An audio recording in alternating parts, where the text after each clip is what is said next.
സ്റ്റേഷനിൽ കയറി ഒറ്റയടി CIക്ക് 6 തുന്നിക്കെട്ട്. തിരുവനന്തപുരത്തെ ആര്യനാട് പോലീസ് സ്റ്റേഷനിൽ വളരെ നാടകീയമായ സംഭവങ്ങളാണ് ഉണ്ടായത്. യദു കൃഷ്ണൻ എന്ന് പറയുന്ന ഒരു പ്രതി, അയാൾ നിരന്തരമായി സോഷ്യൽ മീഡിയയിലൂടെ പോലീസിനെ അധിക്ഷേപിച്ചുകൊണ്ടിരുന്നു. അങ്ങനെ നിരന്തരമായി റീൽ ചെയ്തുകൊണ്ടിരുന്ന ഇയാളെ പോലീസ് പിടികൂടിയ ശേഷം ആര്യനാട് സ്റ്റേഷനിൽ കൊണ്ടുവന്നു.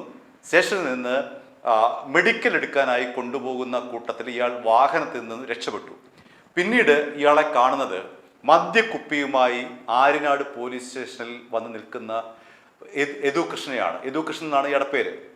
അവിടെ വന്നതിന് ശേഷം ഈ മദ്യക്കുപ്പി കൊണ്ട് ഭീകര അന്തരീക്ഷം സൃഷ്ടിച്ചു. ആ മദ്യക്കുപ്പി അവിടെ അടിച്ചു പൊട്ടിച്ചു എന്ന് മാത്രമല്ല, സ്റ്റേഷനിൽ കയറി അവിടെ ഇരുന്ന ഫയൽ കെട്ടുകളും പരാതികളും ഒക്കെ വലിച്ചു വാരി ദൂരെ എറിഞ്ഞു. ഈ ഒരു സംഭവം ഉണ്ടായതിനു ശേഷം പോലീസുകാർ വിളിച്ചറിയിച്ചു, ഇതുപോലെ സ്റ്റേഷനിൽ ഒരു പ്രതി വന്ന് അക്രമം കാണിക്കുന്നു, മെഡിക്കൽ എടുക്കാൻ കൊണ്ടുപോയ കൂട്ടത്തിൽ അവിടെ നിന്ന് ഓടി മദ്യക്കുപ്പിയുമായി വന്ന ആളാണ് എന്ന് പറഞ്ഞപ്പോഴേക്കും CI ആയിട്ടുള്ള ദേവരാജൻ അദ്ദേഹം ഉടൻ തന്നെ സ്റ്റേഷനിലേക്ക് തിരികെ എത്തിയപ്പോൾ കാണുന്നത് ഇത്തരത്തിൽ അലങ്കോലമായി കിടക്കുന്ന സ്റ്റേഷനാണ്. പരാതി കെട്ടുകളൊക്കെ വലിച്ചു വാരി ഇട്ടിരിക്കുന്നു, പൊട്ടിയ മദ്യക്കുപ്പി അവിടെ കിടക്കുന്നു, ഇയാൾ അവിടെ കിടന്ന് വലിയ വെല്ലുവിളിയും ബഹളവും ഒക്കെ. അപ്പോൾ CI ഈ ദേവരാജനെ കണ്ടപ്പോൾ തന്നെ യദു കൃഷ്ണൻ ഓടി രക്ഷപ്പെടാൻ നോക്കി.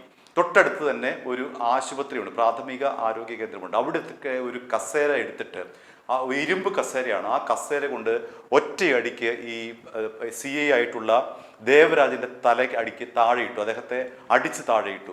അദ്ദേഹത്തിന് ഗുരുതരമായിട്ടാണ് പരിക്കേറ്റത്. തലയ്ക്ക് മാരകമായി പരിക്കേറ്റു. 6 കുത്തിക്കെട്ടാണ് ഈ ആക്രമണത്തിൽ ഉണ്ടായത്. ഈ പ്രതിയെ പിന്നീട് പോലീസ് കീഴടക്കി അയാളെ വീണ്ടും ഇപ്പോൾ അറസ്റ്റ് ചെയ്തിരിക്കുകയാണ്. അറിയാൻ കഴിയുന്നത് ഇയാൾക്ക് ചെറിയ മാനസികമായിട്ടുള്ള ചില പ്രശ്നങ്ങളുണ്ടെന്നൊക്കെയാണ് ഇയാളുടെ കൂട്ടുകാർ പറയുന്നത്. അതുകൊണ്ടാണ് സ്ഥിരമായി ഈ സോഷ്യൽ മീഡിയ വഴി ഇയാൾ പോലീസിനെ വെല്ലുവിളിക്കുന്നതും മറ്റും. ഇന്നുണ്ടായതും അത്തരമുള്ള ഒരു പ്രശ്നത്തിൻ്റെ ഭാഗമായിട്ടാണ്. പക്ഷേ ഒരു പ്രശ്നം, ഇയാൾ മെഡിക്കലിന് കൊണ്ടുപോകുന്ന സമയത്ത് പോലീസിൻ്റെ വാഹനം ഓടി എവിടെ നിന്നോ ആണ് ഇയാൾ സംഘടിപ്പിച്ചത്. അയാൾക്ക് ഒരുപക്ഷെ അറിയായിരിക്കും മദ്യം കിട്ടുന്ന സ്ഥലം എവിടെയാണ്, ബെവ്കോ ഔട്ട്ലെറ്റ് എന്നുള്ള കാര്യം അറിയാമായിരിക്കും. ഏതായാലും പോലീസ് ആ സമയത്ത് കുറച്ച് വലഞ്ഞു, കാരണം ചാടി രക്ഷപ്പെട്ട പ്രതിയാണ്. അപ്പോൾ അങ്ങനെ ബെവ്കോ ഔട്ട്ലെറ്റിൽ തപ്പിയിട്ടോ അല്ലെങ്കിൽ ഏതെങ്കിലും ബാറിൽ നിന്നോ പോയി വാങ്ങിച്ചതാവാം ഈ മദ്യക്കുപ്പി. ആ മദ്യക്കുപ്പിയുമായിട്ടാണ് ഈ സ്റ്റേഷനിൽ വന്ന് അക്രമം നടത്തിയത്. അപ്പോൾ പോലീസ് പറയുന്നത് ഈ അക്രമം നടക്കുന്ന സമയത്തും ഇയാൾ മദ്യപിച്ചിരുന്നു എന്നാണ്. അപ്പോൾ ഈ വരുന്ന വഴി അയാൾ മദ്യപിച്ചിട്ടുണ്ടാവും. അങ്ങനെ മദ്യപിച്ചിട്ടാണ് ഇത്തരത്തിലുള്ള അക്രമം അഴിച്ചുവിട്ടത്. ഏതായാലും ഈ പരിക്കേറ്റ 6 തുന്നിക്കെട്ടുണ്ട് തലയ്ക്ക് CIക്ക് ദേവരാജന്. അദ്ദേഹത്തെ ആര്യനാട് ആശുപത്രിയിൽ പ്രവേശിപ്പിച്ചിരിക്കുകയാണ്. ഗുരുതരമായിട്ടുള്ള പരിക്കാണ് അദ്ദേഹത്തിന് ഏറ്റിട്ടുള്ളത്. അപ്പോൾ ഇതിനു മുൻപും തന്നെ പല തരത്തിലുള്ള പ്രശ്നങ്ങൾ ഉണ്ടാക്കിയ ആളാണ് ഈ പറയുന്ന യദു കൃഷ്ണൻ. അയാളുടെ പേരിലുള്ള ഒരു കേസ് നിലനിൽപ്പുണ്ട്. മറ്റ് ഒരുപാട് പ്രശ്നങ്ങൾ ഇയാൾ നാട്ടിൽ ഉണ്ടാക്കുന്നുണ്ട് എന്നുള്ളൊരു പ്രശ്നം ഉന്നയിക്കുന്നുണ്ട് പോലീസ്. അയാൾ സ്ഥിരം ഒരു പ്രശ്നക്കാരനാണ് എന്നുള്ള രീതിയിലാണ് പോലീസ് ഇപ്പോൾ പറയുന്നത്. പക്ഷേ വീട്ടുകാരും പറയുന്ന ഒരു കാര്യം, ഇയാൾക്ക് ചെറിയ തരത്തിലുള്ള മാനസികമായിട്ടുള്ള അസ്വസ്ഥത ഉള്ളയാളാണ്, അതുകൊണ്ടാണ് ഇങ്ങനെ കാണിക്കുന്നത് എന്നുള്ളതാണ്. പോലീസും അക്കാര്യത്തിൽ ഒരു സ്ഥിരീകരണം നടത്തിയിട്ടില്ല. എന്തു തന്നെയായാലും FIR ഇട്ടിട്ടുണ്ട്, അയാൾക്കെതിരെ കേസും രജിസ്റ്റർ ചെയ്തിട്ടുണ്ട്. എന്തു തന്നെയായാലും നിയമം കയ്യിലെടുക്കുന്ന ആരായാലും അനുവദിക്കാനാവുന്നില്ല. ഒരു സ്റ്റേഷനിൽ കയറി അവിടുത്തെ പരാതി കെട്ടുകൾ ഒക്കെ എടുത്തെറിയുക, സ്റ്റേഷനിൽ അതിക്രമം കാണിക്കുക, അത് ചോദിക്കാൻ അല്ലെങ്കിൽ അത് എന്താണ് സംഭവം എന്നറിയാൻ അവിടെ എത്തിയ CIയെ അടുത്തുള്ള ഒരു ആശുപത്രിയിൽ പോയിട്ട് അവിടുന്ന് ഇരുമ്പ് കസേര എടുത്തിട്ട് തലയ്ക്ക് ആക്രമിക്കുക എന്നൊക്കെ പറയുന്നത് ഒരു കാരണവശാലും അംഗീകരിക്കാൻ കഴിയാത്ത കാര്യമാണ്.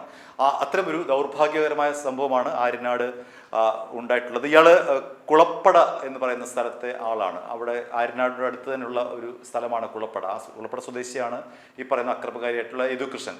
അയാൾക്കെതിരെ ഇപ്പോൾ പോലീസ് നടപടികൾ തുടരുകയാണ്, നിയമ നടപടി തുടരുകയാണ്. അറസ്റ്റ് അടക്കമുള്ളവ രേഖപ്പെടുത്തി കഴിഞ്ഞു.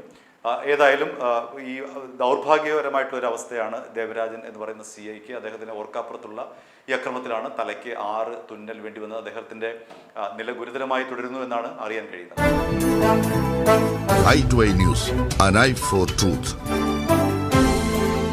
i2i News സബ്സ്ക്രൈബ് ചെയ്തിട്ടില്ലാത്തവർ ഇപ്പോൾ തന്നെ സബ്സ്ക്രൈബ് ചെയ്യുക. നോട്ടിഫിക്കേഷൻ ലഭിക്കുവാൻ ബെൽ ബട്ടണും അമർത്തുക.